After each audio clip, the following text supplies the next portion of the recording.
Salut à tous, c'est Mixsky et aujourd'hui, tout comme moi, et je l'entends, et il arrive. Allô, ça Ça va? va. La trop de merde. Je Ah, voulais comment faire, tu vois, c'est le mal mec pris. triste, tu vois. Je voulais faire le mec triste, mais bon, en ce moment, mec, on va pas se mentir là-dessus, la WWE, c'est un peu la merde, quoi. Alors, Su- su- j'avais l'espoir sur Stomping Ground. On va commencer direct, on va directement donner le show.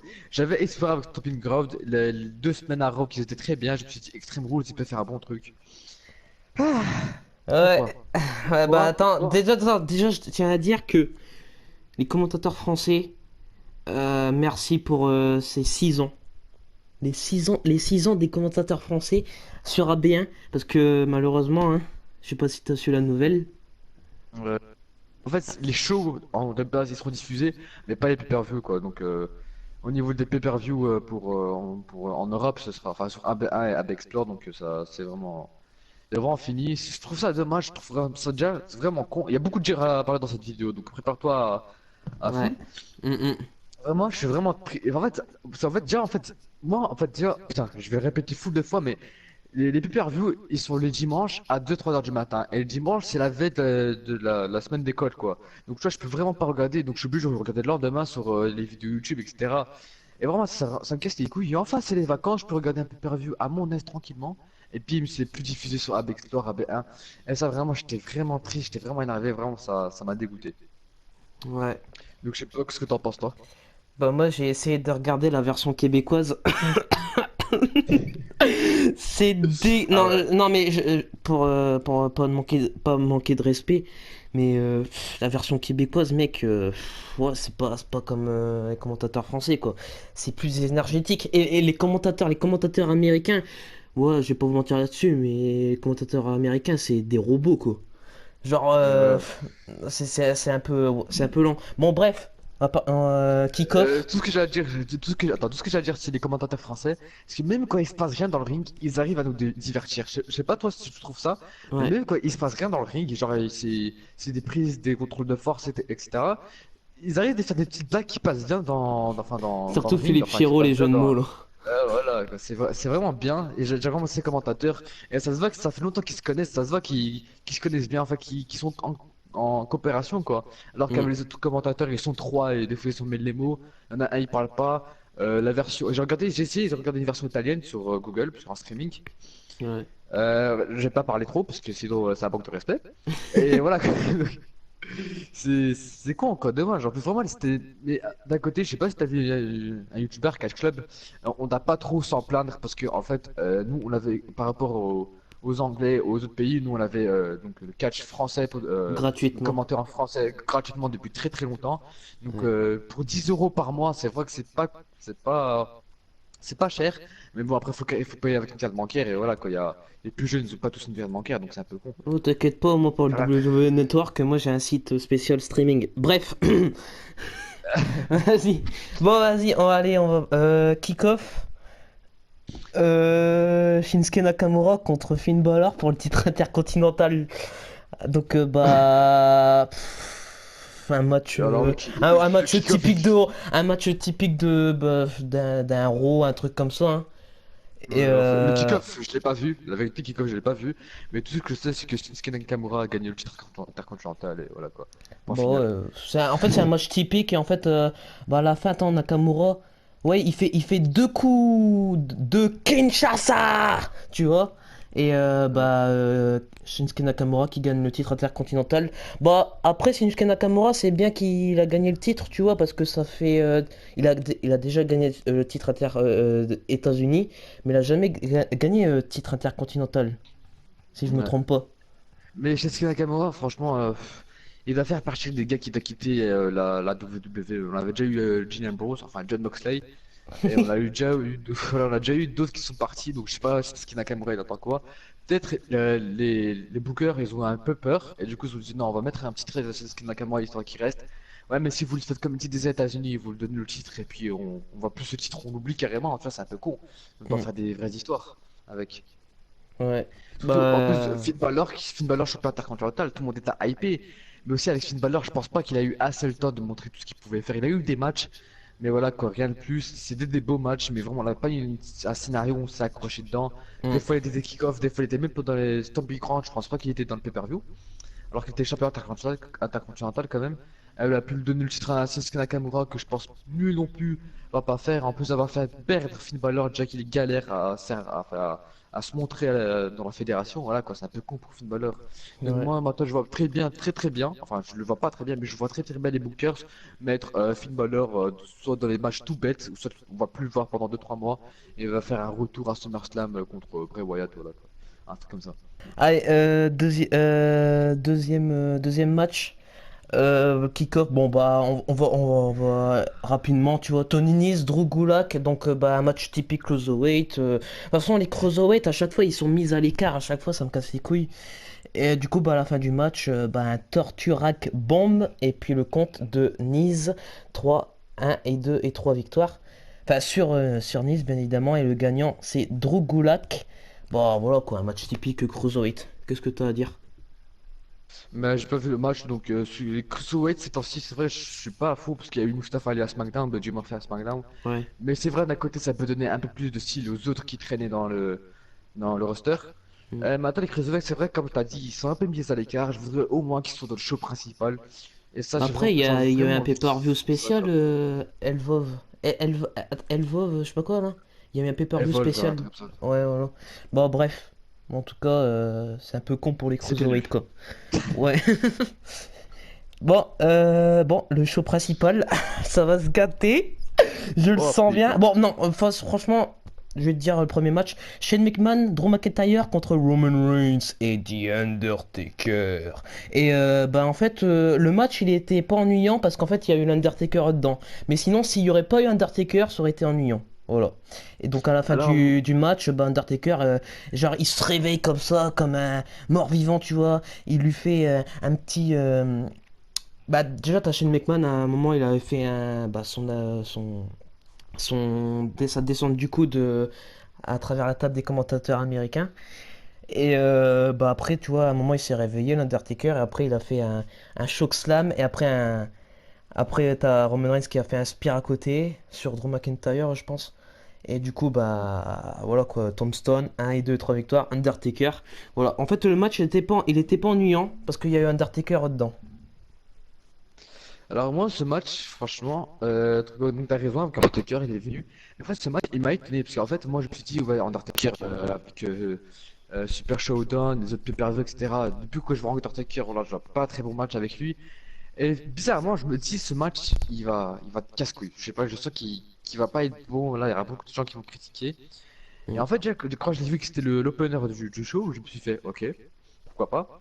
Et quand j'ai vu le match, je me suis dit, en fait, je dois vraiment fermer ma gueule, moi et ma grosse gueule. Parce que ce match, franchement, la vérité, franchement, putain, j'ai parlé comme un Québécois. Franchement, ce match, il était très très bien et j'ai vraiment aimé ce match. Vraiment, Oui. j'étais vraiment accroché dans ce match. C'est vraiment, en fait, ce match, il m'a pas ennuyé. Vraiment, ça m'a étonné. Surtout quand, en fait, même quand Elias, il est venu, je me suis dit, c'était flag qu'il allait venir. Ça se voyait qu'il allait Bah venir. oui. Mais pourtant, j'ai aimé quand il est venu et quand il s'est quand même fait éclater Drew McIntyre, par Undertaker et Roman Reigns. Surtout qu'on se rappelle que Roman Reigns et Undertaker, voilà, ils se détestaient, genre à WrestleMania 33, ils se sont battus. Et là, Oui. les voir ensemble, vraiment, c'était cool. Ah oui. Et un truc aussi que j'ai aimé à la fin du match, c'est quand Undertaker il faisait le tombstone sur Shane McMahon. En fait, il allait le faire et il y avait Drew McIntyre derrière qui se préparait pour son Claymore kick.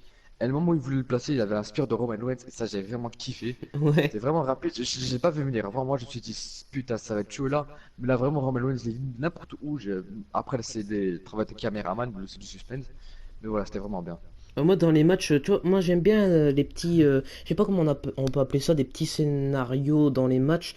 Genre, des fois, quand il y a quelqu'un qui te met une claque, tu vois, t'as l'autre, il le regarde vénère, tu vois. C'est ça me plaît bien, tu vois. Bah, l'Undertaker, bah, c'est ça, tu vois. J'aime bien le côté là de l'Undertaker. Bah, en tout cas, bah, GG à Roman Reigns et à The Undertaker. Voilà. Petit dédicace à Christophe Ajus. Euh, Alors, le match pour Raw Tag Team Championship, un peu déçu. The Revival, Scott Dawson et Dash Wilder contre The Uso, Jimmy et Jey Uso. Bon, les Uso, ils ont encore du talent, bien évidemment. Donc, à la fin du combat, Dawson, il prend. En fait, il surprend Jimmy avec un Shatter Machine. Ouais, voilà, sa prise habituelle, tu vois. Et pour le compte de 3 et gagnant The Revival. Et. Bah, tu vois, si Uso ils auraient gagné, tu vois, j'aurais été content, mais faudrait qu'ils arrêtent, tu vois, dans les matchs par équipe à chaque. J'ai l'impression que c'est tout le temps la même chose dans les matchs par équipe. Faudrait qu'ils changent un peu, je sais pas moi, mais quelque chose de nouveau, tu vois. Mm. C'est vrai que les scénarios dans les matchs tag team à la WWE, c'est toujours la même chose. Voilà, c'est l'autre qui distrait l'autre, et puis l'autre il en profite pour faire un combat ou enfin un finisher ou un truc comme ça. Mm. Et sinon, par rapport aux équipes, The Uso, je les vois tout le temps, partout, tous les matchs tag team, ça me fait chier. Vraiment, ça me fait chier. Et en fait, ils peuvent avoir plus, ils peuvent être meilleurs, mais d'un côté, on les met trop de côté, mais dans un côté où il faut pas. Genre, pendant là, le côté A et le côté B, le A c'est le positif et le B c'est le négatif. Les Ouzo, ils mettent trop dans le côté B. Genre, ils mettent trop en top star dans le côté B. Et ça, vraiment, c'est ce que j'aime pas dans le côté négatif. Alors que si ils les mettent en top star dans le côté A, là, ça peut vraiment faire des trucs. Donc, Mm. je sais pas moi, avec AJ Styles pour avoir une rivalité avec Roman Reigns et truc. Et les Ouzo, et là, ça va faire comme en 2016. Ça c'est un truc que j'aurais kiffé. Et pour les Revival, bon, leur donner le titre de Raw, pourquoi pas pour les garder dans la fédération, mais voilà, quand vous, même moi en me donnant le titre de Raw, j'aurais quitté la fédération. Je préfère vraiment avoir des bons matchs que d'être devenir champion comme du n'importe quoi. Donc Ouais. ouais, j'ai rien à dire, je suis encore déçu. Tag Team, ils peuvent faire des bonnes choses. Bon, après, encore le match de SmackDown, c'est ça que on va encore en parler après, mais pour l'instant, Raw, ces deux dernières années, ils étaient mauvais. C'est le titre de Raw ces deux dernières années, c'était mauvais. Autant que j'aimais bien l'équipe The Bar et Ugalo, enfin le club quand ils étaient champions tag team, mais sinon après plus rien. Vraiment, je suis Ouais. déçu. Mm. Après le match, franchement, je m'y attendais pas ce match-là. Je me dis dans ma tête, what the fuck l'adversaire quoi. Alistair Black contre Cesaro. Moi, j'avais prédit un Bray Wyatt, tu vois, genre Bray Wyatt quoi, qui Ouais, vient, moi qui aussi. débarque et tout, tu vois. À la fin du combat, t'as les deux hommes, tu vois, ils s'échangent des coups. Cesaro et Alistair Black, ils ont beaucoup de talent. Le match, il était bien, il était très technique. J'ai adoré Cesaro aussi quand il faisait des petits trucs et tout, tu vois. Et Cesaro, il se prend un Black Mass en pleine face. Et Il le sort tombé nulle 1 et part. 2 et 3 victoires. Ah ouais, franchement, les techniques des catcheurs là, enfin franchement, c'était beau le match là, mais j'étais un peu déçu que ça soit Cesaro, tu vois, j'aurais aimé un Bray Wyatt, un truc comme ça. Moi, ce match, donc, comme t'as dit, pour Bray Wyatt, Bray Wyatt, j'ai hâte qu'il vienne.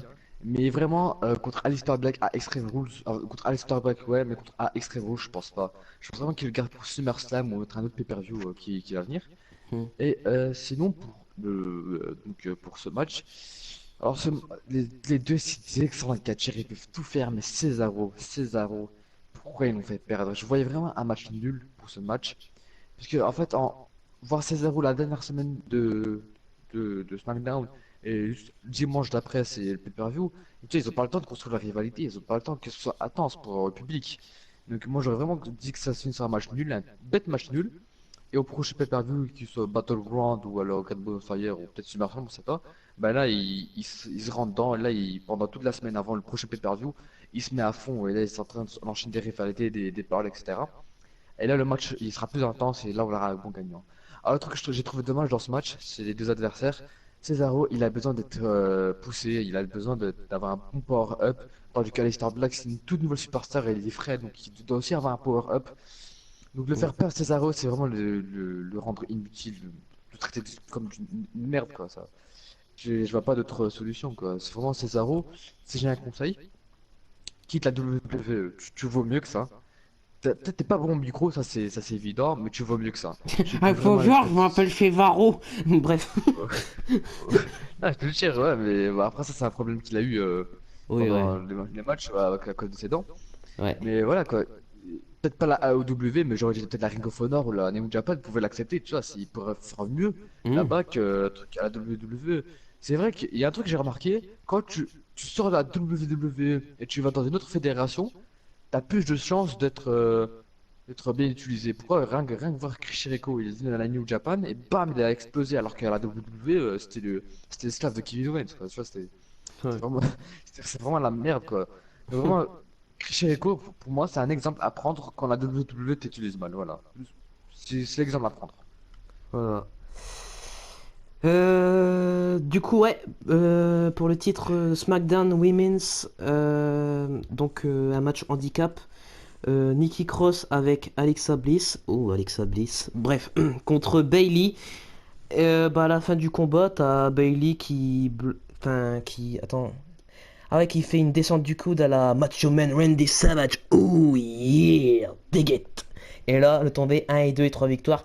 J'adore ouais, cette petite précision, j'adore le elbow drop de Bailey. Moi, j'adore. En tout cas, le match, ouais, bof, hein. Bof. Mais en tout cas, bah, content pour.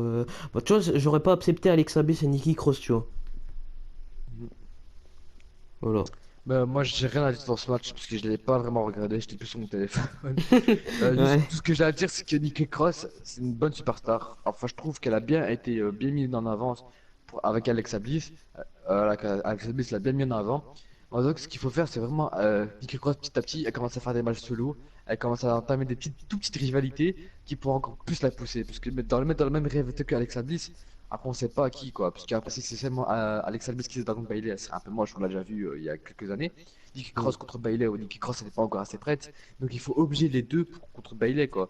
Et Bailey, je trouve qu'elle mérite une meilleure challengeuse que Alexa Bliss. Alexa Bliss qui est très forte, on l'a déjà vu assez pour le passé, elle est meilleure en micro, on va pas se mentir.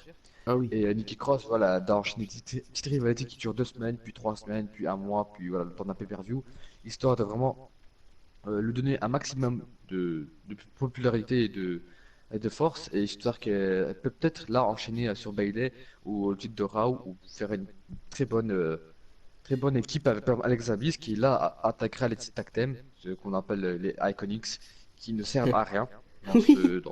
dans ce show, dans cette fédération, et Oui. qui le titre tag team féminine. euh, je l'ai oublié ce titre. Non mais Ouais, vraiment, moi aussi. je l'ai plus oublié que le titre est 27 sur 7. 24 sur 7. Je te jure. Je- Même ce titre, je m'en souviens, je fais ah ouais, ce titre, je me le tic tac thème. Je fais ah ouais, ce titre. Ok, et le titre, on le voit une fois tous les 2 mois, comme toi tu sais. Oui. Je sais pas si t'as remarqué, mais on le voit Ouais. une fois tous les 2 mois. Mm. Bah. Après avec Alexa Bliss, tu vois. Ouais, à force, on en a marre, tu vois. Mais on aime bien la voir. Bref, alors, Bobby Lashley contre Braun Strowman, last man standing match. Bah, ça aurait été, j'étais un peu déçu parce que tu vois, je m'attendais à mieux, tu vois. Mais après, tu vois, c'était bien quand ils étaient au public et que bah ils se sont, Braun Strowman qui a fait sa finish, il s'est jeté sur un truc, je sais pas, j'ai appelé ça une boîte en carton. Et t'as l'arbitre qui est en bas, tu vois, il compte 8. Et t'as Braun Strowman, il débarque, il détruit le mur, tu vois. Enfin, le mur en carton. Il détruit le mur en carton, et puis voilà, quoi, Braun Strowman qui a gagné. Je m'attendais un tout petit peu mieux dans ce match. Mais ça passe, tu vois. Euh, Moi, ce match, euh, rien à dire. Vraiment, en fait, ce show, il était pas bof, il était mauvais. Allez, mauvais, milieu entre bof et mauvais. Et du coup, pour Braun Strowman et Bobby Lashley, j'ai rien à dire, franchement, quoi. C'est un match de Raw, ils ont ajouté le match Last Man Standing.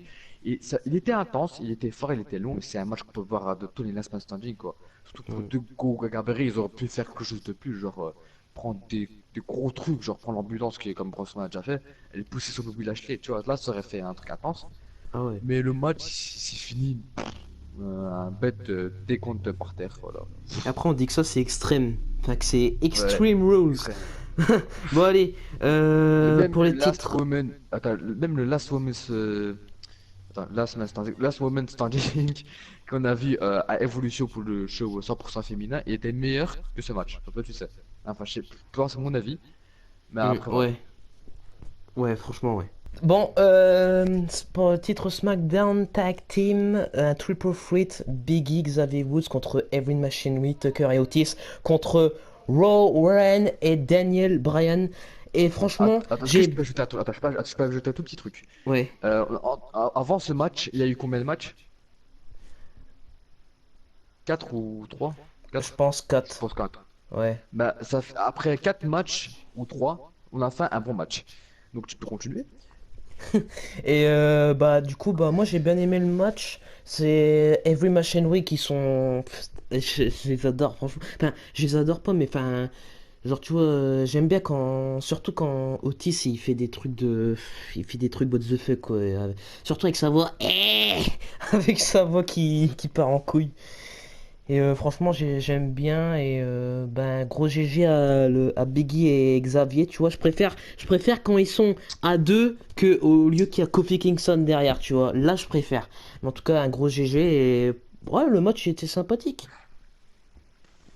Alors, moi, j'ai beaucoup de choses à dire dans ce match. Déjà, le match, il était très bon en soi, il était vraiment bien. Moi, j'ai aimé, franchement. Mm, Il était vraiment intense. Juste que j'ai. En fait, le problème, c'est qu'Otis et Tucker, donc les Heavy Machinery, ils ont encore du travail à faire avant de gagner un titre. Ils peuvent gagner, mais moi, je trouve qu'ils doivent encore devenir comme Nikki Cross, devenir un peu piraté, enchaîner des rivalités, les gagner les rivalités, peut-être perdre quelques matchs, mais sinon voilà, c'est trop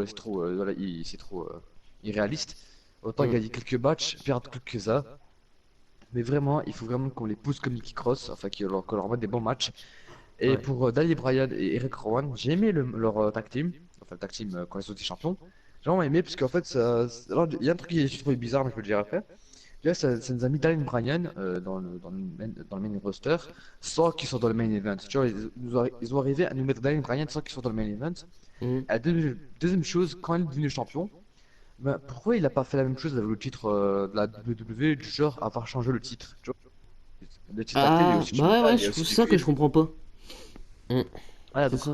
je sais pas qu'est-ce qu'il attendait pour le faire. Et pour le New Day, vraiment comme tu as dit, quand on n'avait pas Kofi Kingston, donc Xavier Wood, Biggie sur le côté, c'est vraiment cool.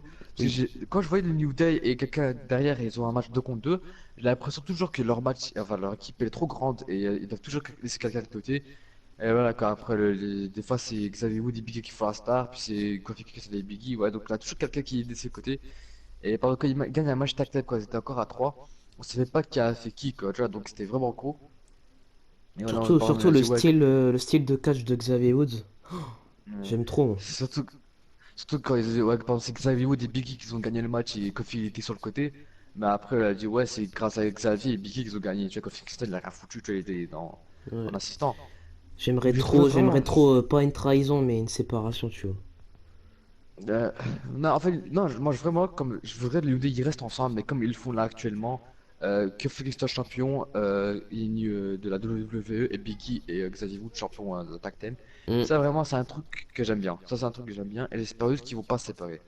Ouais. Kofi Kingston s'il se sépare et il devient plus champion de la WWE, c'est fini pour sa carrière. Ils vont l'utiliser comme Cesaro.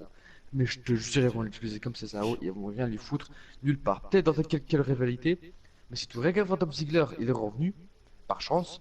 Ils ont réussi à le mettre, mais je pense pas dans 2 3 semaines on va continuer à le voir Tom Ziggler, hein. Mm. Je peux te le garantir. Ouais. Donc voilà quoi, c'est un Bah, peu bête. pour le... Ouais, vas-y. C'est un peu bête quoi. Donc pour le titre de SmackDown, New Day, nouveau champion, je suis content, c'est vraiment cool.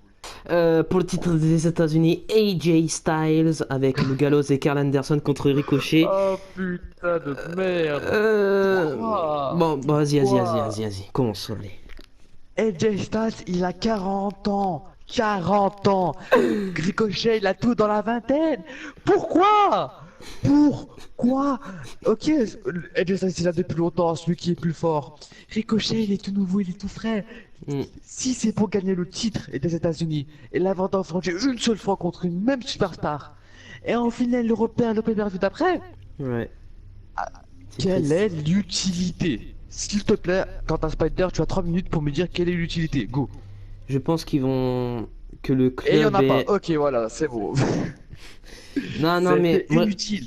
non, je pense que il y aura vraiment l'intensité qui va se mettre entre AJ Styles et Ricochet, tu vois, surtout avec Karl Anderson et Lou Gallows. Mais c'est vrai que c'est un peu con que tu vois AJ Styles qu'il a gagné le titre, tu vois. Je sais pas. Pourquoi ils l'ont fait gagner AJ Styles, je sais pas pourquoi, mais peut-être qu'on saura plus tard, mais c'est un peu con pour Ricochet, quoi. Et en plus, si Ricochet essaie de reavoir le match enfin, pour le titre des États-Unis, je pense pas qu'il gagnera parce que je pense que tu es d'accord avec moi. La plupart des gens qui ont un match revanche pour récupérer leur titre, 80% ils n'arrivent pas à le récupérer. La 20% encore ils le récupèrent mais ils le repèrent le jour d'après. Donc 80% des gens qui essaient de récupérer leur titre qu'ils avaient, rien qu'avant Rangerton, Jeddah Mahar, bon, je sais pas comment on dit, Seth Rollins, Rangerton, Seth Rollins, Roman Reigns, ils ont pas réussi donc vraiment. Voilà quoi, c'est. Donc je Ouais. pense pas que Ricochet sera champion des États-Unis. Après, j'ai entendu des rumeurs comme c'est Polyman qui gère un peu Raw. Mm. Polyman, il aime bien le style de Ricochet, donc je pense que Polyman a fait perdre le titre des États-Unis pour le donner à AJ Styles. Et je pense que Ricochet, il a des plans prévus pour Ricochet, et j'espère qu'il Attends, a attends, des attends. bons plans. Vas-y, continue. Il a des bons plans prévus pour Ricochet et des bons matchs, même si c'est pas des matchs pour le titre, des bonnes rivalités qui pourront bien le power up. Kevin Owens contre Dolph Ziggler, gagnant Kevin Owens avec un stunner, voilà. C'est plus rapide, tu meurs, quoi, la vérité.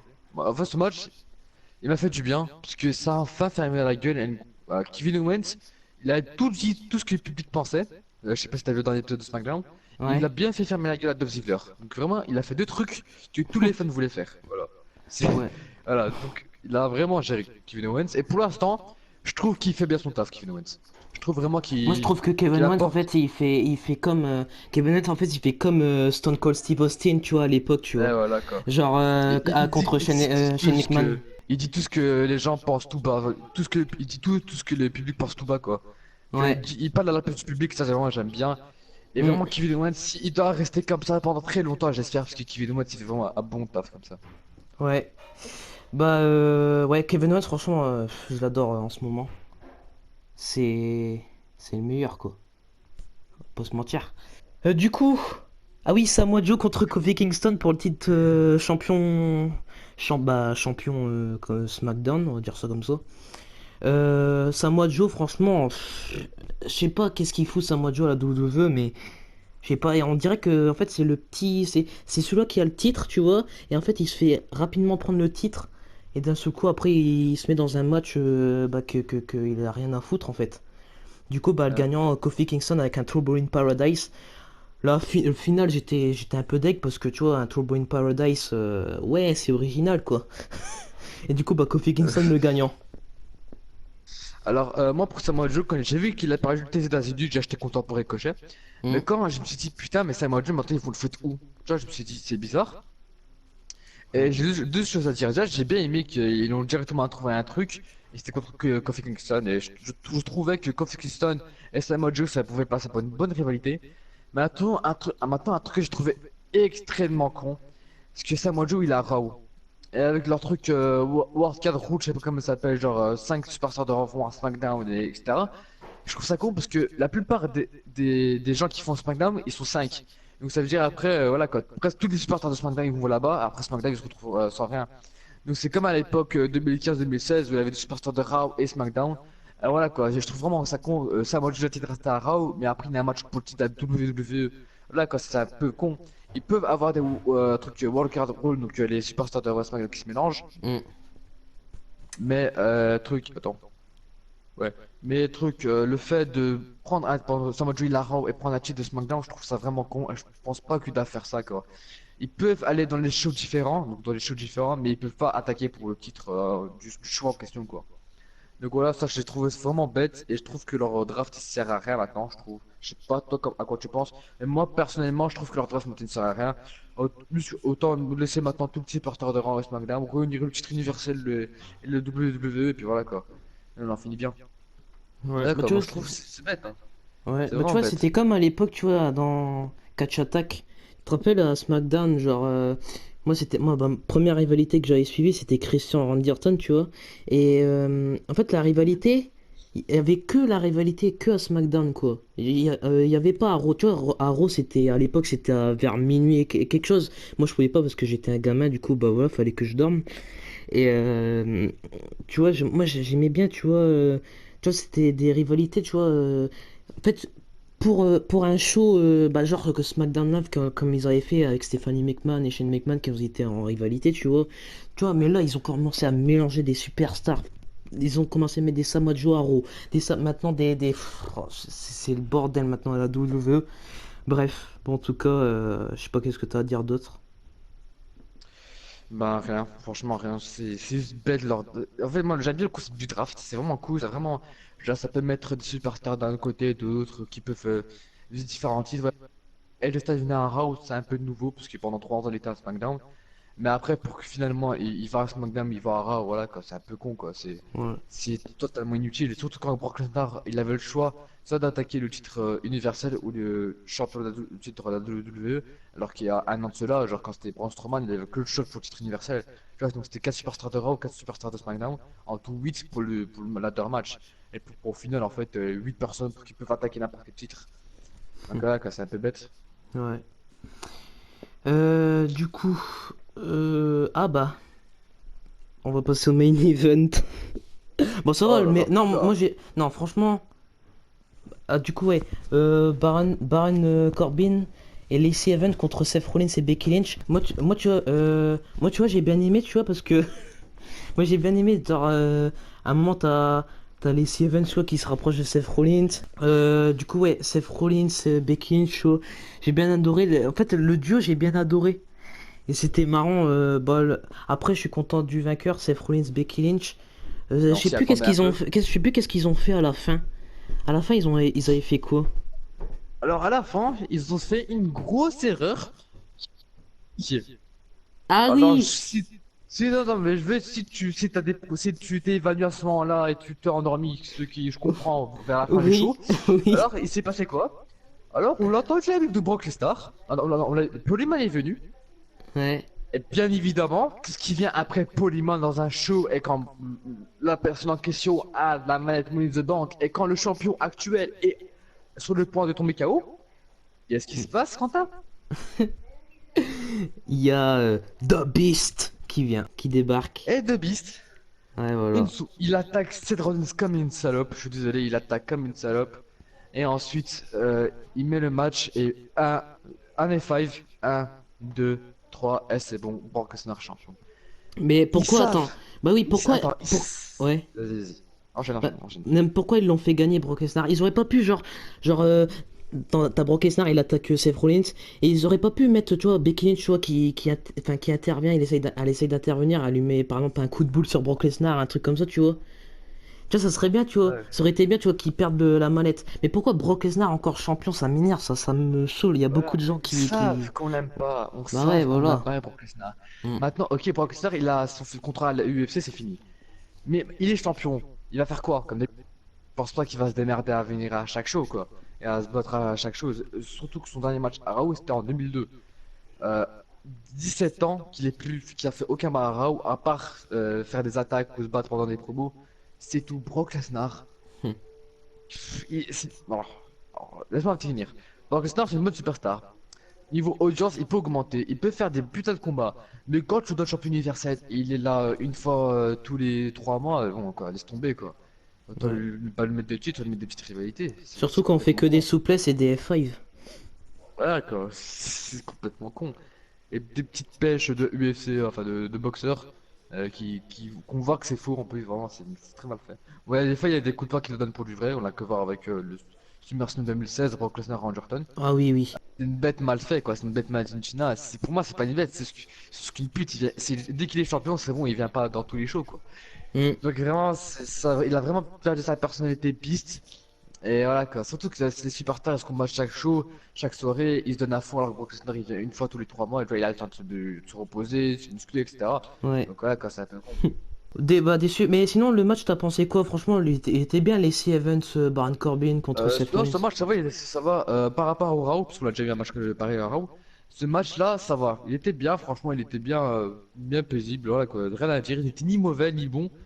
Peut-être un peu bon, mais c'est tout, rien à dire. Alors moi, personnellement, donc sur le show en principal, tu le mettrais combien sur 20? Moi, personnellement, je le mettrais un 12. 12 Un sur 20. 15. Non, moi, je mets... Bon, allez, je suis gentil, je mets un 15 sur 20 dans le show. Parce que j'ai bien... Enfin, Allez. il y a des moments c'était bien, il y a des moments c'était pas bien, mais... En fait, c'était plus ennuyant quand il y avait pas les commentateurs français, tu vois. Ça manquait un peu Ah, ça, de... ouais. Voilà. Moi surtout, voilà, à cause de AB Explore, moi j'ai dû regarder sur YouTube, à live, je sais pas si tu connais. et WWE Highlight, etc. Et du coup, Ouais. des fois, les scènes étaient mal coupées, etc. Parce que c'était vite à l'arrache. Et du coup, des fois, voilà, quoi, il y avait des scènes qui manquaient, etc. Et surtout que les commentateurs, on les entendait pas beaucoup parler parce que c'était cuté. Et Mm. truc, c'était ces commentateurs anglais, voilà, les commentateurs anglais sont trop à parler, des fois ça se coupe entre eux, etc. Voilà, donc vraiment, pour ce premier pay-per-view, pour les vacances, entre guillemets, voilà, parce que pour moi, vraiment, juillet, août, c'est les vacances. C'est nul, 12 sur 20, et sur tous les shows que toi et moi, sur tous les bilans qu'on a fait, toi et moi, je pense que c'est le show le plus pourri, hein, on va pas se mentir, Ouais. qu'on a commenté. Ouais, c'est vrai WrestleMania, que. WrestleMania était bien, même Super Showdown était mieux, même Super Showdown était mieux. Ouais. La Mais en vérité, fait, ils Super nous ont Showdown il fait était mieux. un Money in the Bank, mais encore plus mauvais, tu vois, parce que vu qu'il y a Brock Lesnar à la fin qui cassait les couilles, Voilà. Voilà. Et en plus, s'il a eu un AB Explore, enfin, s'il a eu les commentateurs français, ça on aurait aurait eu été un un bon petit peu plus gentil mieux. rentre ta mère des Oui. commentateurs, mais bon. Ah ouais, voilà. Bah, bah, Donc, 12 sur merci. 20, Et c'est toi, Christophe 15 sur juste, 20. merci encore. Hein. Ouais, Franchement, ils ont mérité. Après, tu vois, ils peuvent continuer. Ils continuent à Raw et ouais, SmackDown, hein, mais ouais, c'est un voilà, peu mais pas les con pour. pay-per-view. Ouais, voilà. Mais en tout cas, bah, 15 sur 20, toi 12 sur 20, et puis voilà quoi. Vas-y, ciao. Ciao. Oh la fin de merde. Oh, le ciao pourri.